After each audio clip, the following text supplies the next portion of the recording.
Shabbat Shalom Mevorach, j'espère que vous allez bien et que vous avez passé une bonne semaine. Paracha de cette semaine, paracha de Vayechi. La paracha de cette semaine, c'est la dernière paracha du livre de Bereshit. C'est la dernière fois où nous allons parler des Havot jusqu'à l'année prochaine. À partir de la semaine prochaine, on va commencer à parler de l'esclavage en Égypte, Moshe Rabbeinu, les Dimakot, etc.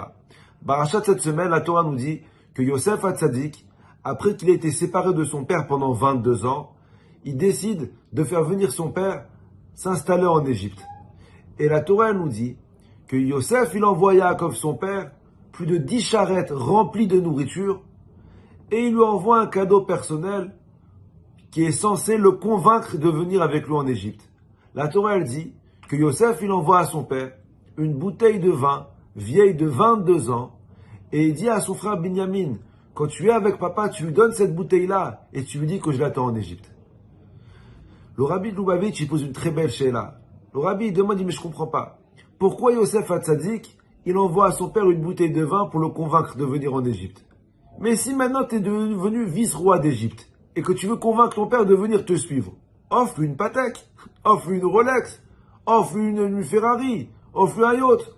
Ne lui offre pas une bouteille de vin. Depuis quand les Égyptiens, c'est des bons producteurs de vin? Comment ça se fait que Yosef Hatzadik, le seul cadeau qu'il ait trouvé pour envoyer à son père et pour convaincre son père de venir en Égypte, une bouteille de vin vieille de 22 ans. Vous savez, il faut se poser la question. Comment Yosef Hatzadik, il a tenu le coup? Comment Yosef Hatzadik, il n'a pas cessé de croire à ses rêves malgré toutes les difficultés qu'il a eu à affronter dans sa vie? Alors, oui, la Havot, ils ont eu des difficultés à affronter, ils ont eu des épreuves, mais ils étaient toujours accompagnés.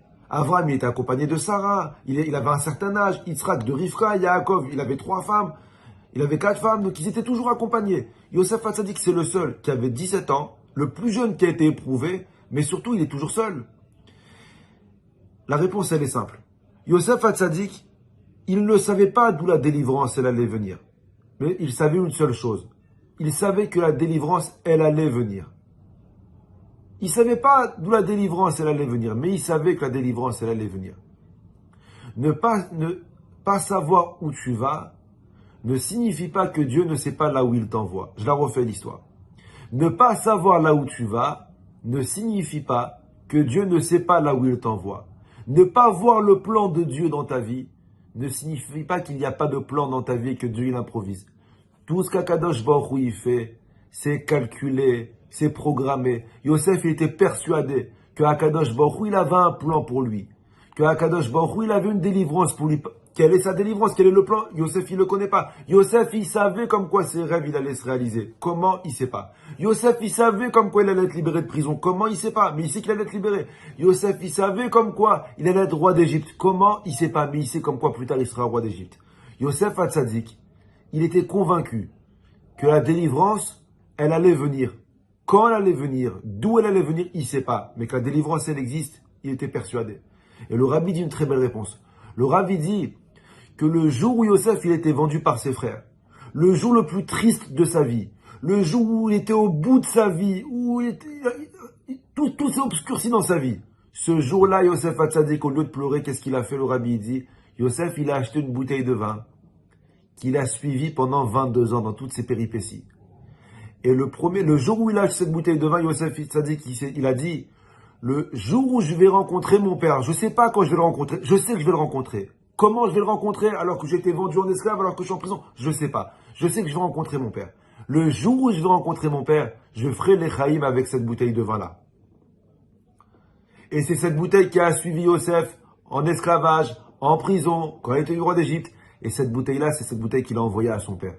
Yosef Hatzadik, il a dit à son père, papa, je sais que maintenant tu te poses des questions, mais vous m'avez dit que Yosef il est mort, maintenant vous me dites que Yosef il est vivant. Comment il a atterri en Égypte? Papa, te pose pas trop de questions. Cette bouteille-là, c'est la bouteille de l'espoir. J'ai toujours eu confiance comme quoi j'allais être libéré. Et c'est cette bouteille-là, cette bouteille d'espoir et de confiance, qui a convaincu Yaakov de suivre son fils. Combien de fois dans notre vie aussi, il nous arrive des problèmes et on ne voit pas vraiment la main d'Akadosh Baruch Hu dans notre vie. Combien de fois on se pose des questions, mais pourquoi, comment ça se passe? Rabotaï, faites comme Yosef. Achetez une bouteille de vin.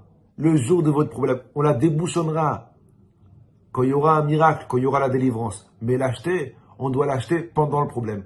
une personne qui achète sa bouteille de vin, je t'appelle une bouteille de vin, mais une personne qui est convaincue comme quoi il va être délivré, alors Akadosh Baruch Hu donnera l'opportunité d'ouvrir cette bouteille-là quand il y aura le Nes. Bracha v'atzlacha à vous et toute votre famille. À la semaine prochaine.